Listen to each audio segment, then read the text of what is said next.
My name is Harper Reed. I am 34 years old, and I live in a quiet suburban town in the United States. For 13 years, my family acted like I did not exist. They cut me off because I refused to be their scapegoat anymore. I built a life alone. I built a business alone. Finally, I bought my own house alone. I spent my first night in that house sleeping on the floor, eating leftover pastries. It was quiet, it was peaceful, it was mine. The very next morning a car pulled into my driveway. My mother and my sister Maya stepped out.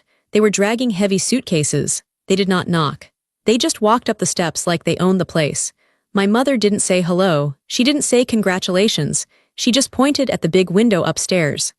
"We are moving in," she said firmly. "Maya gets the master bedroom. You can take the small one in the back." Maya stood there and smirked. She looked at me like I was still the little girl she could bully.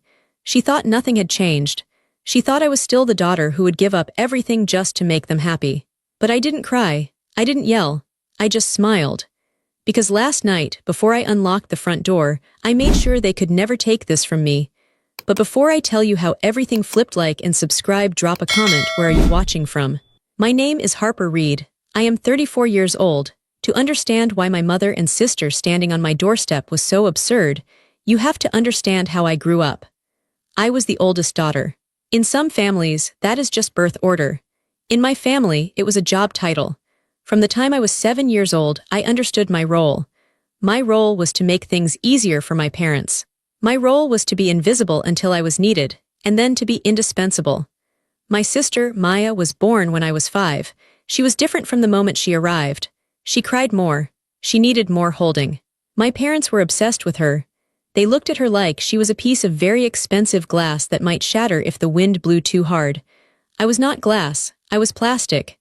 Durable, functional. Easily replaced if broken, but I wasn't supposed to break. By the time I was 10, my daily routine was set in stone.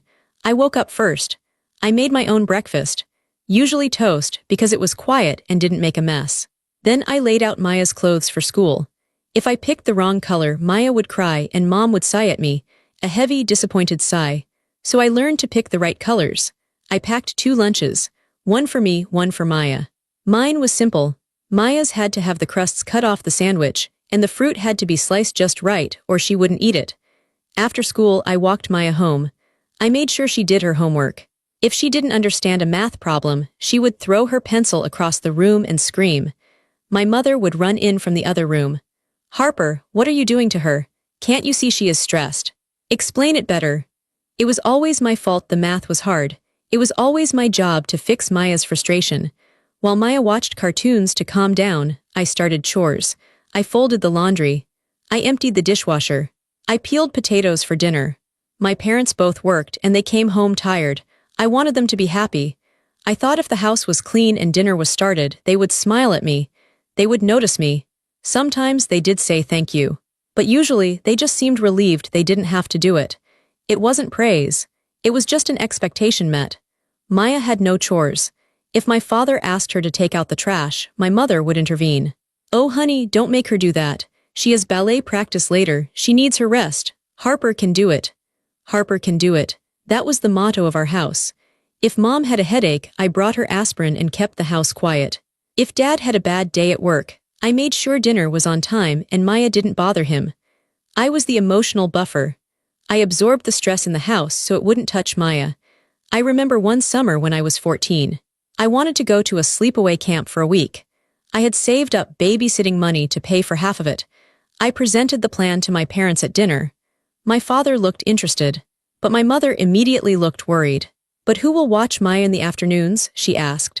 "Maya is 9, I said quietly. "She can watch TV for an hour until you get home." My mother shook her head violently. "Absolutely not. She gets scared alone. And who will help me with the canning next week?" "No, Harper. It's just not a good time. Maybe next year." Next year never came. I used my camp money to buy school clothes for Maya because Mom said money was tight. I learned a very important lesson during those years. Needs were a liability. Having wants made you difficult. If I wanted attention, I was selfish. If I needed help, I was incompetent. Maya needed everything. She needed help getting dressed. She needed help with friends. She needed constant reassurance that she was pretty and smart. My parents poured their energy into her like water into a leaky bucket. It was never enough. To balance the scales, I decided to need nothing. I didn't ask for new clothes. I wore my jeans until the knees tore. I didn't ask for help with my homework. I stayed up until midnight figuring it out myself. I didn't share my feelings. If I was sad, I went to my room and read a book. I became very quiet. I thought that by being low maintenance, I was being a good daughter. I thought that eventually, they would see how hard I was trying and appreciate me. I didn't realize then that I was just training them. I was teaching them that my feelings didn't matter. I was teaching them that Harper could handle anything, so they never had to worry about me. Maya was the main character in our family movie. My parents were the supporting cast. And I was the stagehand, moving the props around in the dark, making sure the spotlight stayed on her. It was exhausting. I was tired all the time. But I kept going because that was my job. I was the responsible one. I was the strong one. I didn't know yet that strength is just another word for how much pain you can carry before you break. As I got older, the dynamic shifted from just doing chores to taking blame. It wasn't enough that I did the work. I also had to absorb Maya's mistakes. In our house, facts were not important. Feelings were important. Specifically, Maya's feelings. If Maya felt sad, someone had to be punished to make her feel better. That someone was usually me. The clearest memory I have of this started on a Tuesday evening. I was 16. Maya was 11. My father had left his wallet on the kitchen counter. He always did this. It was a brown leather wallet, stuffed with receipts and cash. I was in the kitchen making spaghetti for dinner. Maya was sitting at the table, supposedly doing homework, but mostly doodling in her notebook. Dad came in, grabbed his wallet, and left for the hardware store. 20 minutes later, he was back. He stormed into the kitchen. His face was red. "Where is the money?" he demanded. His voice was loud. I turned down the stove. "What money, Dad?" I had $80 cash in my wallet when I put it on this counter. I went to the store, opened it up, and there is only a $20. $60 is gone. He looked straight at me. My stomach dropped. I knew that look. It was the look that said I was already guilty. "I didn't touch your wallet," I said, keeping my voice steady. "I've been cooking." "Well, it didn't just walk away, Harper." My mother walked in, sensing the tension. "What's going on?" Dad explained the missing $60. My mother's eyes instantly shifted to me. "Harper," she said, her voice dropping to that disappointed tone I hated. "Did you need money for something? You know you just have to ask. Stealing is wrong." I felt my face get hot. "I didn't steal anything, Mom. I don't need money. I have my babysitting cash upstairs." Then Maya spoke up from the table. Her voice was small and shaky. "I saw Harper near the wallet," she whispered. I spun around to look at her. "What?" "Maya, that is a lie. You've been sitting right there." Maya's lips started to tremble. Tears welled up in her big brown eyes. "She was looking at it, Mommy, when you went to the bathroom." The performance had begun. My mother rushed to Maya and wrapped her arms around her. "Oh, sweetie, don't cry, it's okay. You did the right thing telling the truth." She turned to me, her face hardening. "How could you, Harper? Stealing from your father is bad enough. But lying about it and making your little sister upset, that is cruel." "I am not lying." My voice rose. I was fighting panic. "She is making it up. Check her pockets. Check her room." "How dare you accuse your sister?" my father snapped. "Maya doesn't steal. Maya doesn't lie." That was the family truth. It wasn't based on evidence. It was a belief system. Maya was innocent. Therefore, Harper must be guilty. They didn't check Maya's room. They didn't ask her any more questions. The sight of her tears was all the proof they needed. Maya was upset, so I must have caused it. "Go to your room," my father ordered me. "You are grounded for a month. No phone, no friends, and you will pay back every cent out of your babysitting money." I looked at them. My mother stroking Maya's hair, my father glaring at me with disgust. Maya peeking out from under Mom's arm, dry-eyed now that the verdict was delivered. I felt something inside me go cold. It wasn't just anger. It was a horrifying realization that I was unsafe in my own home. Truth had no value here. Logic had no home here. I went to my room. I sat on my bed and stared at the wall. I didn't cry. Crying was Maya's weapon, and it didn't work for me anyway. Later that night, I heard Maya come up the stairs. I heard her go into her room and close the door. A few minutes later, I heard the distinct sound of her plastic piggy bank being shaken. It was a heavy, rattling sound. I knew then that she had taken the money. Maybe she wanted to buy something. Maybe she just wanted the thrill of it. It didn't matter why. What mattered was that she knew she could do it and I would pay the price. I paid my father the $60 the next day. He took it without looking at me. He never apologized. Even weeks later, when the tension had faded, nobody mentioned it. It was a turning point. Before the missing money, I thought if I just worked hard enough, they would love me right. After the money, I realized their love was conditional on my accepting the role of the villain. I stopped trying to defend myself after that. When something broke and they looked at me, I just shrugged. When Maya told a lie about me, I didn't argue. What was the point? They had already decided who I was. I was the difficult one. I was the jealous older sister. I was the liar. And Maya, she learned that her tears were magic coins she could spend to get out of anything. She learned that no matter what she did, I would be the human shield that protected her from consequences. It was a terrible lesson for both of us. It made me hard and it made her reckless. We were both being ruined, just in different ways. By the time I was 20, I was living at home but trying to save money to move out. I was working 2 part-time jobs while going to community college. My proudest possession was my car. It was a 10-year-old Honda Civic. It had a dent in the rear bumper, and the air conditioning only worked on the highway, but it was mine. I had saved for 2 years to buy it with cash. I paid for my own insurance. I paid for my own gas. That car represented freedom. It was the only thing in my life that my parents had no control over. Maya was 15 then. She had just gotten her learner's permit. My parents had 2 cars, but they were always busy when Maya wanted to practice driving. My father had a new truck he didn't want scratched. My mother was always too tired after work. So the pressure fell on me. "Take your sister out for a drive, Harper," Mom would say on a Saturday morning. "She needs practice." "I have to study for finals, Mom. Can't you take her?" "Don't be selfish," she would reply. "Help your sister, it's just an hour." If I said no, the mood in the house would sour for days. Maya would pout. Mom would slam cupboard doors. So I usually gave in. I let Maya drive my precious car around empty parking lots, my stomach in knots the whole time. One rainy Tuesday afternoon, I was at my retail job. My phone rang in the break room. It was Maya. "Harper," her voice was high and panicky. "What is it? I'm at work. I need you to come pick me up. I had an accident." My heart stopped. "Are you okay? Where are you?" "I'm fine," she cried. "But the car, I think it's bad." "What car, Maya?" I asked, a sick feeling rising in my throat. My keys were in my locker. "My car was in the employee lot." "Yours," she sobbed. "I took it. Mom said it was okay. I just wanted to go to the mall." She had taken my car without asking me. In the rain, on a learner's permit, I left work. My manager was furious, but I didn't care. I borrowed a coworker's car and drove to the location Maya gave me. It was an intersection near the mall. There were 2 police cars with lights flashing. I saw my Honda. The entire front end was smashed in. The hood was crumpled up like paper. Steam was rising from the engine. It was totaled, there was no doubt. Maya was sitting on the curb, wrapped in a blanket a paramedic had given her. She wasn't hurt. Not a scratch on her, but she was wailing dramatically. My mother was already there, rubbing Maya's back and cooing at her. I walked past them to look at my car. My freedom, my hard work. Gone in an afternoon because Maya wanted to go to the mall. I felt a rage so deep it made my hands shake. I walked over to the curb. Maya saw me and cried louder. "I'm so sorry, Harper." The road was slippery. The other car came out of nowhere. My mother looked up at me. Her face was streaked with tears, but they were tears for Maya's fright, not my loss. "Thank God she's alive," Mom said. "It could have been so much worse." "It's just a car, Harper. Metal can be replaced." "Just a car." "She doesn't have a license, Mom," I said. My voice sounded strange, very low and flat. "Why did you let her take my keys?" My mother's expression shifted instantly from relief to defensiveness.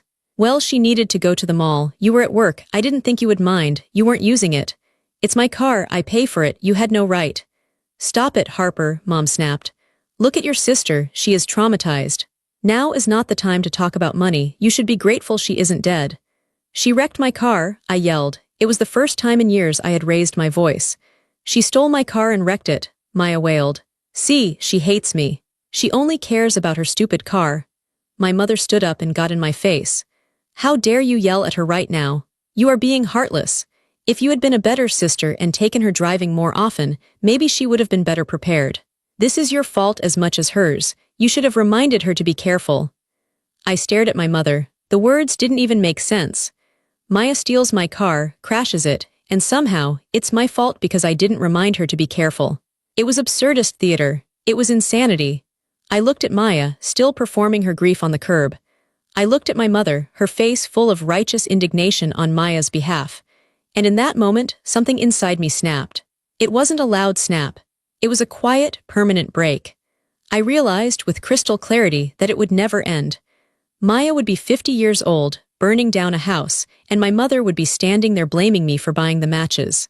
I would forever be the sponge that absorbed Maya's consequences.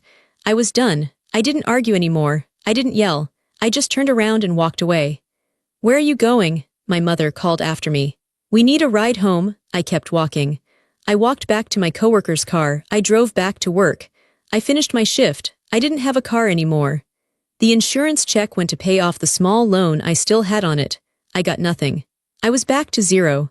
But as I rode the bus home that night, I didn't feel sad. I felt cold. And I felt clarity. The car incident was the final straw. It was the moment I knew I had to get out. Not just out of the house, but out of the family system entirely. If I stayed, they would consume me completely. They would take everything I built and smash it, and then blame me for the mess. I had to escape. The escape had to be planned carefully. If they knew I was leaving, they would try to stop me. Not because they loved me and wanted me around, but because they needed me. Who would they blame if I wasn't there? Who would do the laundry and pay for the mistakes? I needed them to need me to run their dysfunctional machine.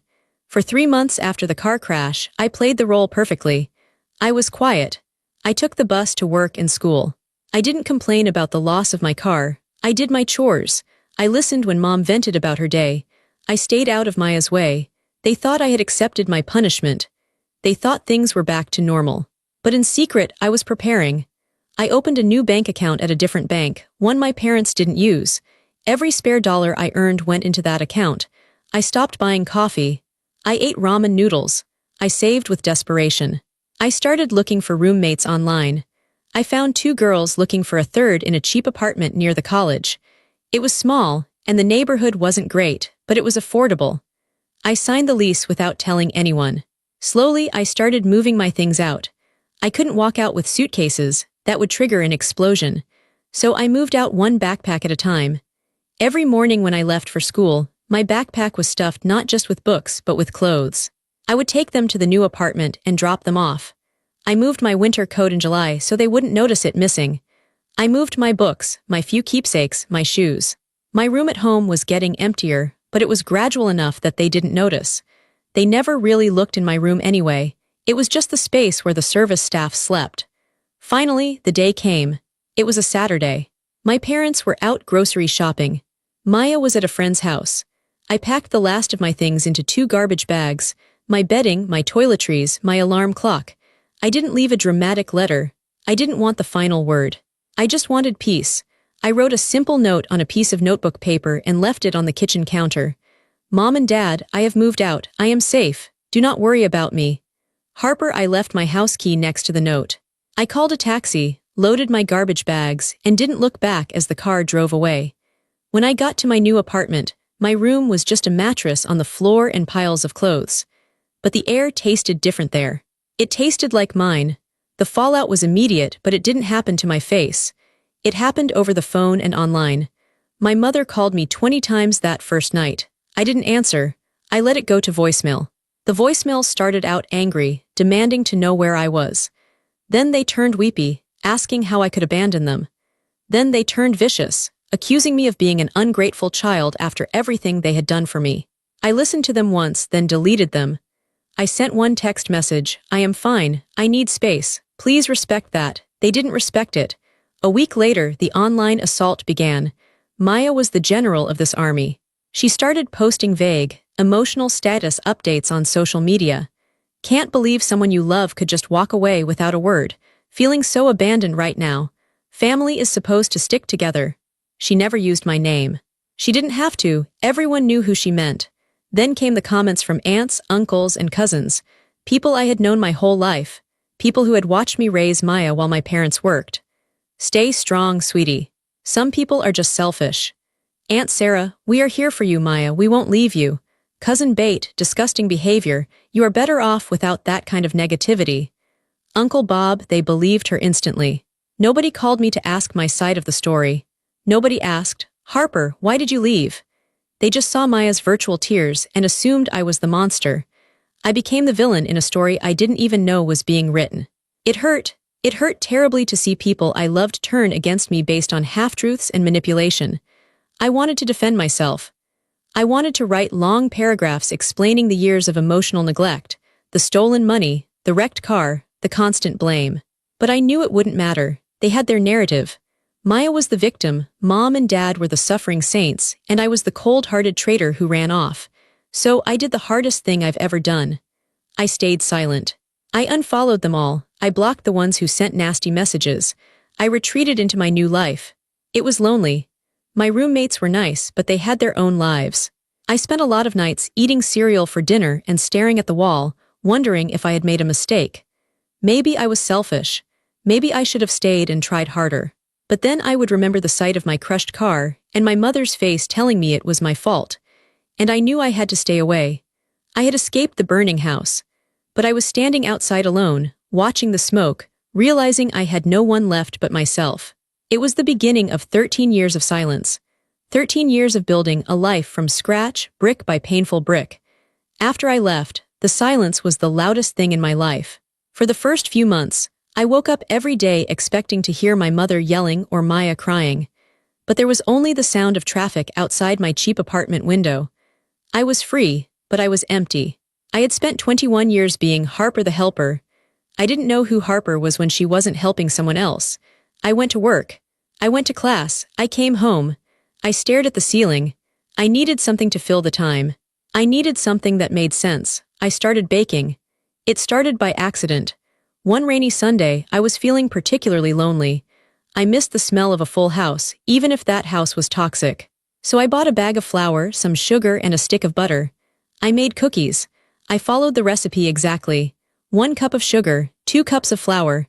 Bake at 350 degrees for 12 minutes. The result was perfect.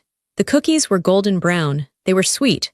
They were exactly what the recipe said they would be. It was a revelation. In my family, I could do everything right. I could follow all the rules and still get yelled at. The outcome never matched the effort. But with baking, if I followed the rules, I got the right result. It was fair. It was predictable. It was safe. I started baking every night. Cookies, muffins, breads. My roommates loved it. They started bringing friends over to eat my leftovers. For the first time, people were smiling at me not because they wanted a favor, but because I had made something good. "You should sell these," one of my roommates said. "Seriously, Harper. These are better than the bakery down the street." I laughed it off at first, but the idea stuck. I dropped out of community college. I know that sounds reckless, but I realized I was only studying accounting because my father said it was safe. I didn't want safe. I wanted to build something of my own. I got a job at a commercial bakery. I started at the bottom, washing mixing bowls that were bigger than me. I scrubbed floors. I carried 50-pound sacks of flour. I didn't complain. Compared to the emotional labor of my family, physical labor was easy. My back hurt, but my mind was clear. I learned the trade. I learned how to scale recipes. I learned about profit margins. I saved every penny. I didn't date. I didn't go on vacations. I worked. 3 years after I left home, I started my own business. I called it Harper's Oven. I didn't have a storefront. I couldn't afford one. I rented a commercial kitchen space from 10 p.m. to 4 a.m. because it was cheaper. I baked all night. In the morning, I loaded my car, a used van I had bought, and delivered fresh pastries to coffee shops and offices. Those nights were long. It was just me, the hum of the ovens, and the smell of yeast. I would knead dough for hours. Punching the dough down felt good. It felt like I was punching back at the years of silence. I remember one night specifically. It was 3 a.m. I was exhausted. I had a huge order for a corporate event due at 7 a.m. I burned a tray of croissants. In the past, if I made a mistake, I would panic.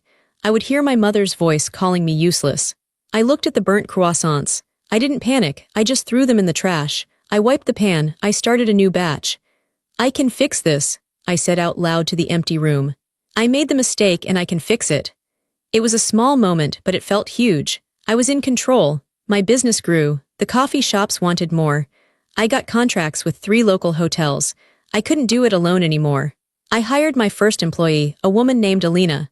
She was in her 50s, a tough woman who had raised 4 kids on her own. She didn't treat me like a kid. She treated me like a boss.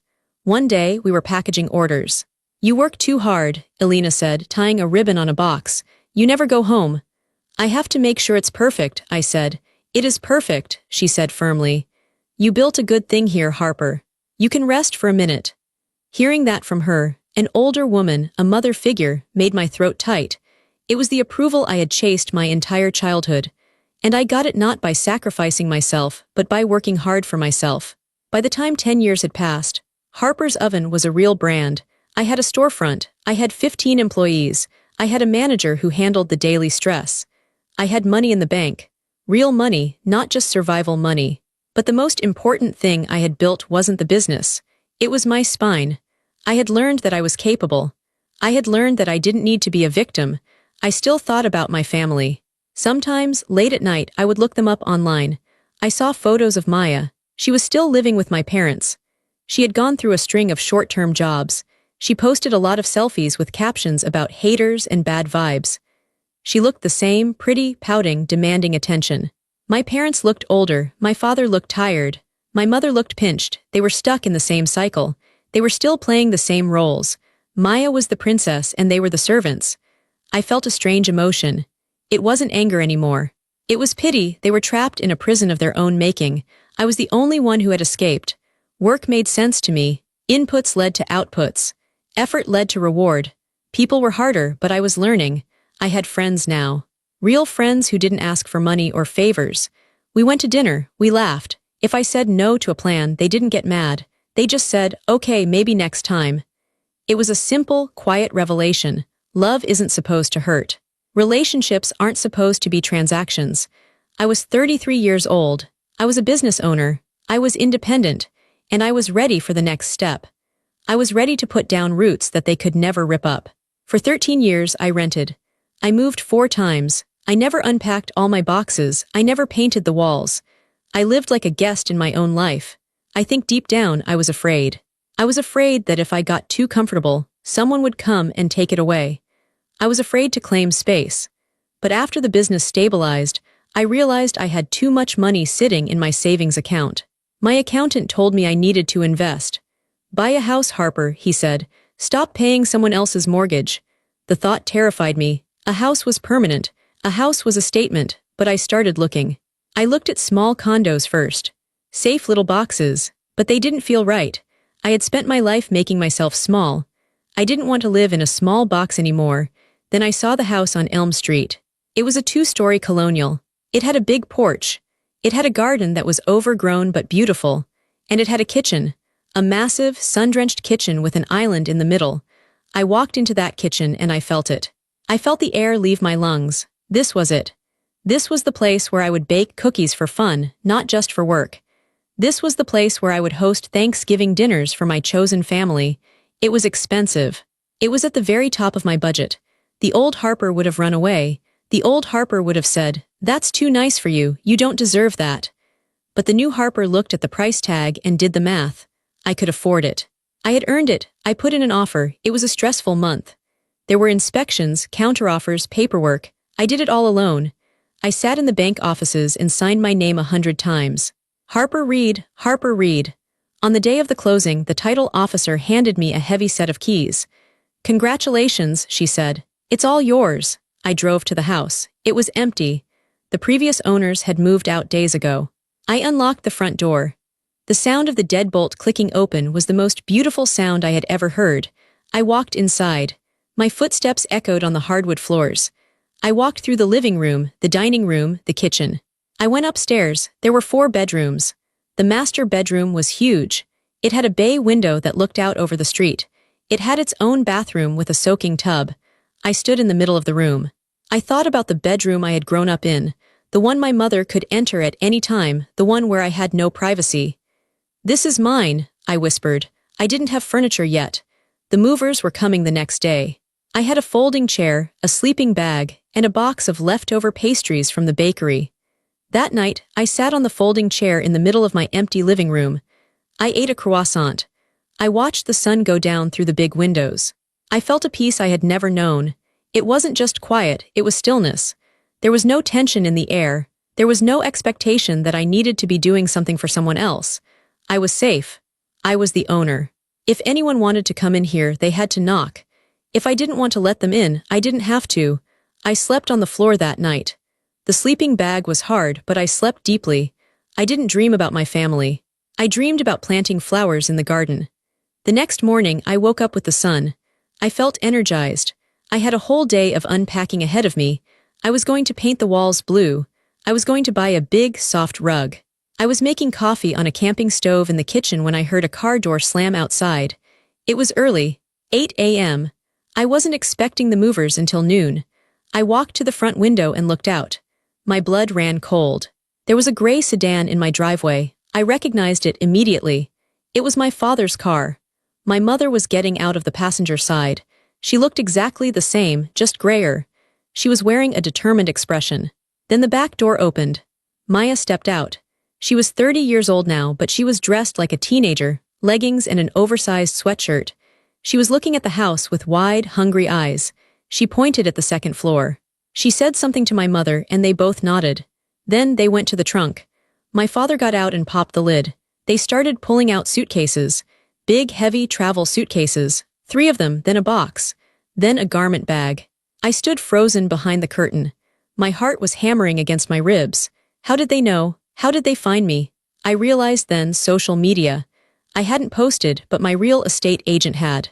She had posted a picture of me holding the sold sign yesterday. She had tagged me. Even though we weren't friends, my profile was visible enough for them to see the tag if they were stalking me. And they were always stalking me. They saw the house. They saw the size of it. They saw the success. And like sharks smelling blood in the water, they came. I watched them walk up the driveway. My mother led the way. She didn't look like a mother visiting her daughter after 13 years. She looked like a general marching into conquered territory. They walked up the steps to my front porch. They didn't ring the doorbell. The doorknob turned. I had locked it. Thank God I had locked it. The knob rattled aggressively. Then a fist pounded on the wood. Harper, my mother's voice, muffled but sharp. Harper, open the door, we know you're in there. I took a deep breath. My hands were shaking. The instinct to run, to hide, to apologize flared up. I wanted to open the door and explain. I wanted to beg them to leave. But then I looked around my empty living room. I looked at the keys on the counter. I had paid for this house. I had worked 18-hour days for this house. I had scrubbed floors and burned my hands on ovens for this house. They hadn't paid a dime. They hadn't called me on my birthday. They hadn't asked if I was alive for 13 years. The shaking in my hands stopped. A cold, hard resolve settled in my stomach. I wasn't the 16-year-old girl who paid for a crime she didn't commit. I was the CEO of Harper's Oven. I was a homeowner, and this was my property. I walked to the door. I didn't open it. I just unlocked the deadbolt and opened it 3 inches, keeping my foot firmly behind it. My mother's face was right there. She looked shocked that the door was blocked. Harper, she said, pushing against the wood. Let us in, it's freezing out here. Hello, Mother, I said. My voice was calm. It surprised me. Don't hello, Mother, me, she snapped. We've been driving for 4 hours. Open the door. Maya needs to use the bathroom. Maya popped her head over Mom's shoulder. She smiled. It was a bright, fake smile. Hi, Harper, wow, big house. I call the master bedroom. And there it was, the hook, the entitlement, the absolute certainty that what was mine was actually theirs. I looked at them. I didn't smile back. You can't come in, I said. The silence that followed my words was heavy. My mother blinked. She looked at me like I had spoken in a foreign language. Excuse me, she said. You cannot come in, I repeated. I didn't invite you. I am not ready for guests. Guests, my mother laughed, a harsh barking sound. We are not guests, we are your family, we are moving in. I looked past her at the suitcases on the porch. Moving in? Yes, she said, pushing harder on the door. I braced my shoulder against it. Your father lost his job last month. We are losing the house. We have nowhere else to go, and we saw that you bought this mansion. It has plenty of room, so we are moving in. Maya gets the big room upstairs. We'll take the guest room. You can adjust. You can adjust. The phrase from my childhood, the phrase that meant Harper will suffer so Maya can be comfortable. No, I said. My mother's face turned red. What do you mean no? We are your parents. We raised you. You owe us. I owe you nothing, I said clearly. You cut me off. You ignored me for 13 years. You smeared my name to the whole family. You don't get to show up now because you need something. Maya pushed forward. The fake smile was gone, her face was twisted and ugly. You are so selfish, she screamed. You always were. You have this huge house all to yourself and you're going to let your little sister be homeless. You're a monster. I'm not homeless, Maya. You are 30 years old. Get a job. I have anxiety, she shrieked. I can't work. You know that? That's not my problem, I said. My father walked up the steps then. He looked angry. Harper, open this door right now. I am your father and I am telling you to let us in. I looked at him. I remembered him taking my babysitting money. I remembered him blaming me for the car. Get off my porch, I said. Or what? He challenged. You're going to call the cops on your own family. I reached into my back pocket. I had prepared for this. Not specifically for them, but for anyone who tried to take what was mine. I was a business owner. I knew about liability. I knew about property rights. I pulled out a folded piece of paper. It wasn't a lease. It was a copy of the deed and a printed trespassing notice I had downloaded and filled out just in case.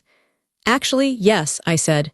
This is private property. I am the sole owner. You are trespassing. I held up the paper. This is a legal notice. If you do not remove yourself and your belongings from my property in 5 minutes, I will call the police and have you removed. I have cameras.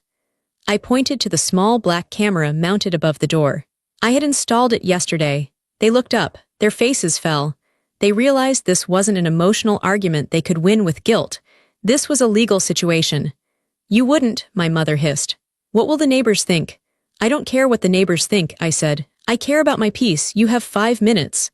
I slammed the door. I locked the deadbolt. I locked the handle. Then I leaned my back against the door and slid down to the floor. My heart was pounding so hard I thought it would explode. I was terrified, but I was also proud. I listened. I heard them arguing outside. She's bluffing, my father said. She's not, my mother said. Her voice sounded scared. Did you see her eyes? She's different. I want to go in, Maya whined. I'm cold. I want to see the room.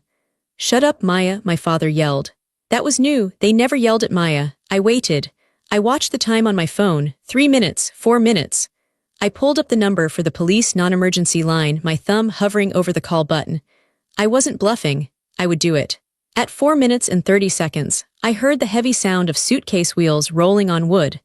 I stood up and looked through the peephole. They were retreating.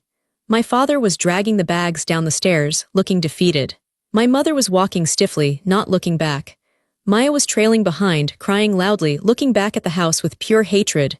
They got into the car. They sat there for a moment. Then, the engine started. They backed out of the driveway and drove away. I let out a breath I felt like I had been holding for 13 years. I walked into the kitchen. I poured myself a cup of coffee. My hands were steady again. I had done it. I had faced the monsters under my bed, and I realized they weren't monsters. They were just sad, small people who only had power over me if I gave it to them. I didn't give it to them. I sat at my kitchen island. The house was quiet again, but it wasn't empty. It was full of me. I knew this wasn't over. They would talk. They would post online. They would send flying monkeys, the aunts and cousins, to attack me. But I was ready. I had built a fortress, both in this house and in my mind. They could bang on the walls all they wanted, but they were never, ever getting inside again. When the tail lights of my father's car disappeared around the corner, I expected to feel guilty. That is what I had been trained to feel. I expected to hear a voice in my head saying, "You are a bad daughter, you are cruel." But I didn't hear that voice. I just heard the refrigerator humming. I felt the solid wood of the floor beneath my feet. I felt safe. However, I knew the war wasn't over. It was just moving to a new battlefield. The digital assault began 3 hours later. I was unpacking my kitchen boxes. I was putting my plates in the cupboard. My phone started buzzing on the counter. It buzzed once, then twice. Then it didn't stop. It was vibrating so hard it was moving across the marble surface. I picked it up.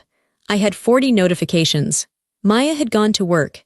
She posted a photo of herself crying in the backseat of the car. Her mascara was running. The caption was long and dramatic. I have never felt so betrayed in my life. We have nowhere to go. My own sister, who is rich and successful, just slammed the door in our faces.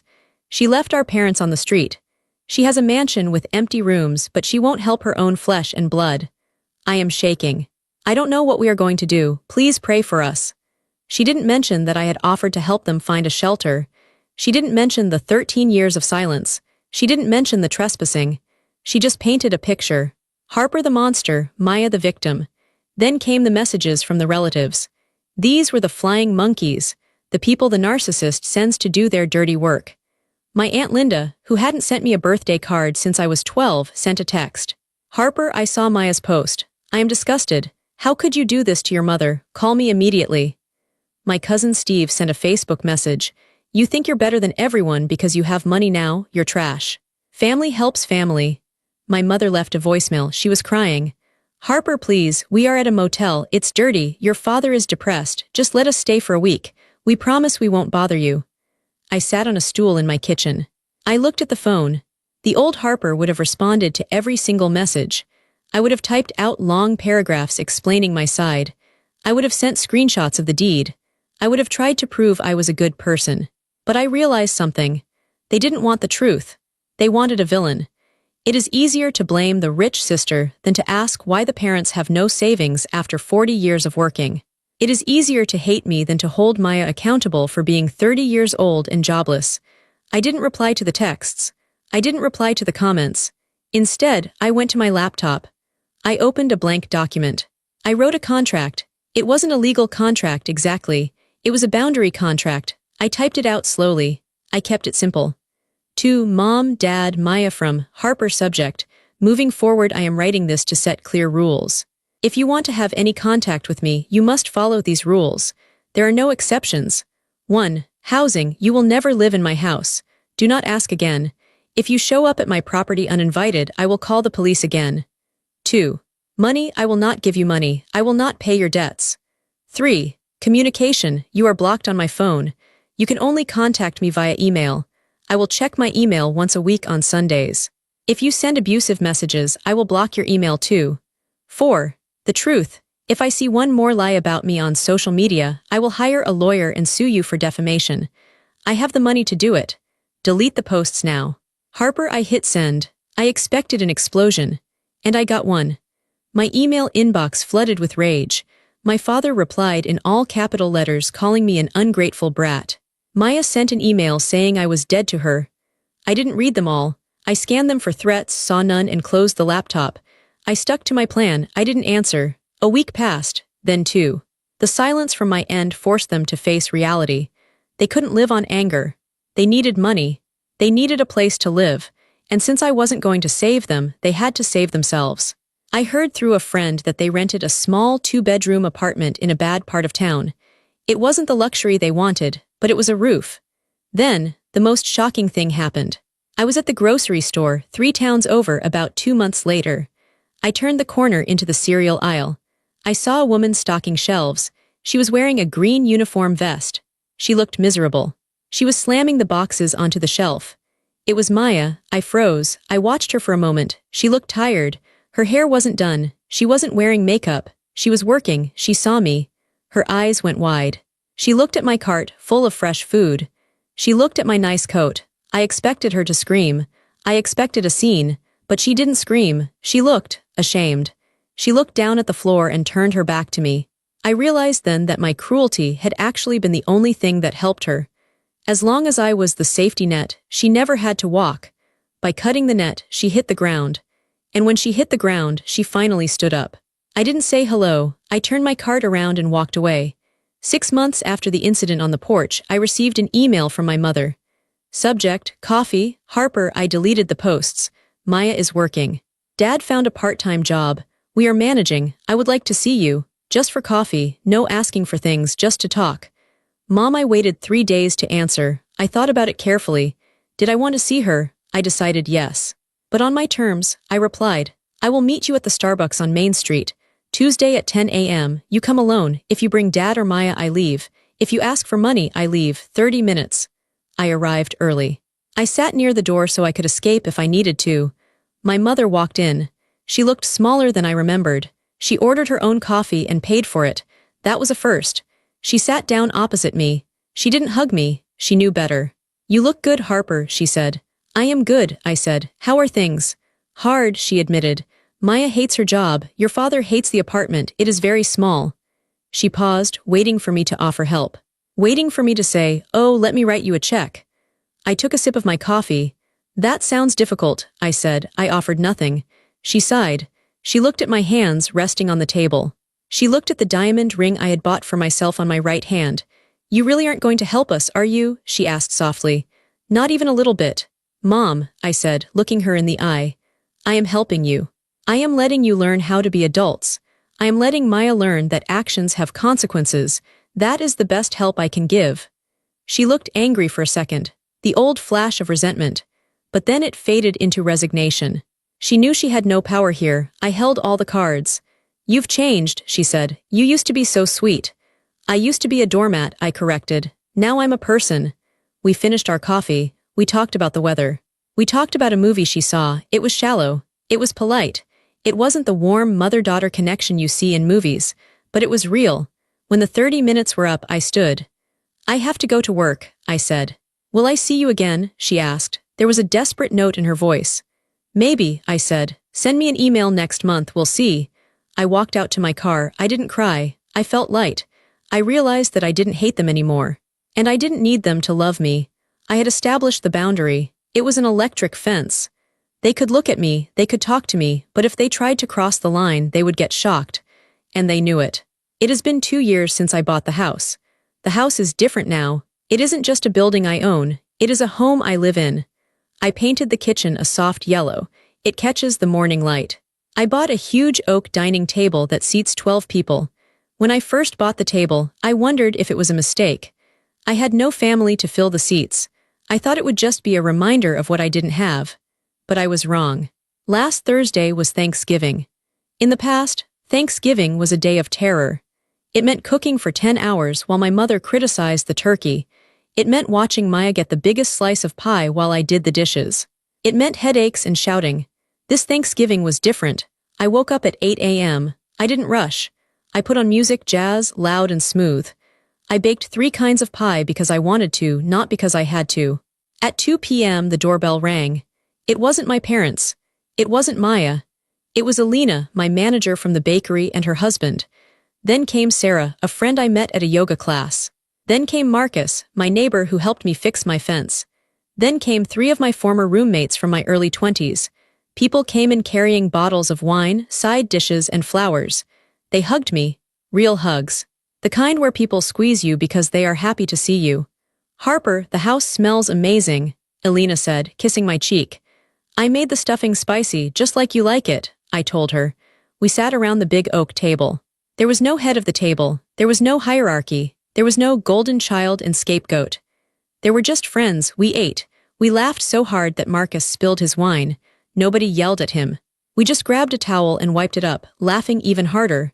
I looked around the table. I saw faces of different ages, different backgrounds. None of them shared my DNA, but they shared my values. They showed up. They said thank you. They listened when I spoke. This was my family. I had built it just like I built my business. I chose them and they chose me. My biological family is still around. I didn't erase them from the earth, just from my daily life. I see them 4 times a year. We meet at a restaurant. I pay for the meal. It is my charity to them. Maya is still working at the grocery store. She has been promoted to shift supervisor. She hates it, and she complains the whole lunch, but she does it. She pays her own rent. She has stopped posting about me online because she knows I check. She treats me with a careful, distant respect. She knows I am the only one who sees her clearly. My parents are aging. They are tired. They still make little comments, trying to make me feel guilty. It must be nice to have such a big house all to yourself, my mother will say, stabbing her salad. It is, I reply with a smile. It is very nice. I don't explain, I don't defend, I just agree. It takes the wind out of their sails. They can't fight someone who won't fight back. After the Thanksgiving guests left, I was alone in the quiet house. The dishwasher was humming, a sound I used to associate with servitude, but now associate with a job well done. I walked to the front door to lock up for the night. I touched the deadbolt. It was cold metal. I thought about the night 13 years ago when I walked out with garbage bags. I thought about the night 2 years ago when I stood behind this door and told my mother no. People say that forgiveness is the goal. They say you have to forgive your family to be whole. I don't know if I have forgiven them. I don't think they deserve forgiveness because they never asked for it. They never said sorry. But I have found something better than forgiveness. I have found indifference. I don't wish them harm. I don't want them to suffer. I just don't need them. I realized that the victim I used to be is gone. She died the day she walked away from the car crash. The woman who exists now is a survivor. She is a builder. I turned the lock. Click. It is a solid sound, a heavy sound. It signifies that the bad things are outside and the good things are inside. I turned off the porch light. I walked up the stairs to my big, beautiful master bedroom.